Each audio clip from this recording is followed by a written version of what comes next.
I could never have imagined having a fox in my house. But Sunny isn't just a fox. He's family. He came into our lives in the most unexpected way and changed everything. He absolutely adores our dog, Nick. Those two can wrestle for hours without ever getting bored. And then there's our cat, Luna, who pretends to be annoyed by them. But honestly, I think she loves the chaos just as much as they do. Every morning, like clockwork, she starts her day by swatting playfully at Sunny's tail, and the games begin all over again. Sunny may be a wild animal by nature, but the trust he has in us is something I still can't fully explain. I think that trust was born the moment I saved his life. I remember it so clearly, the day I first found him. I was out walking through the woods near our home when I spotted something small and still near a foxhole. At first, I thought he was gone, but then I saw him move, just barely. He was tiny, not much bigger than a kitten, and his body was covered in wounds. There were deep scratches on his neck and legs, and he looked completely helpless. Alone, injured, and silent. My heart just broke. In this area, foxes are often seen as pests. Some local farmers go out of their way to get rid of them, and sadly, it looked like Sunny's family had been targeted. Without even thinking, I wrapped him gently in my jacket and ran straight to the nearest vet. The prognosis wasn't good. He was severely underweight, and the injuries to his legs made it uncertain whether he'd even survive, let alone walk properly again. The vet told me not to get my hopes up, and I tried. Really, I did. I told myself not to get too attached, that this might only be temporary. But from the moment I held him in my arms, I knew he was mine. I brought Sunny home that same night and began his treatment immediately.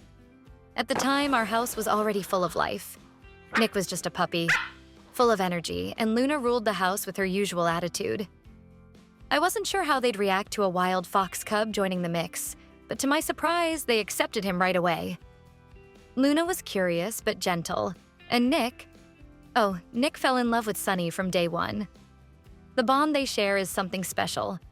They chase each other through the yard, dig together in the dirt, and collapse in a sleepy, tangled pile by evening. Sunny may be faster, and definitely a better digger, but Nick never minds losing. Watching them play, you'd never guess that Sunny was once clinging to life. With time, care, and a lot of love, he began to heal. Slowly, his personality came out. Curious, affectionate, a little mischievous. He surprised me the day he rolled over and let me rub his belly. It may not sound like much, but from a wild animal, that kind of trust is huge. Since then, he's become the most loving companion I could have asked for.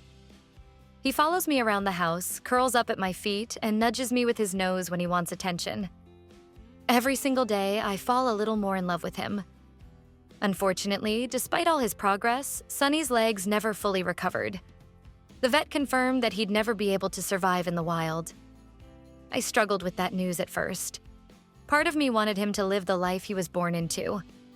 But another part of me, the bigger part, was just grateful he was alive and happy. He may not roam the forest freely, but he has a yard to play in, friends who adore him, and a family who would do anything for him. Looking at him now, so full of life and confidence, it's hard to believe he's the same fragile creature I found near that foxhole. And every time I see him chasing Nick across the yard or curling up next to Luna on the couch, I'm reminded of how wrong those farmers were and how right I was to bring him home. If you're ever considering rescuing or adopting an exotic animal, please take it seriously.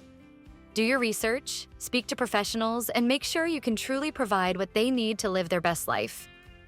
It's a big responsibility, but if you're ready for it, it's also the most beautiful journey you'll ever take.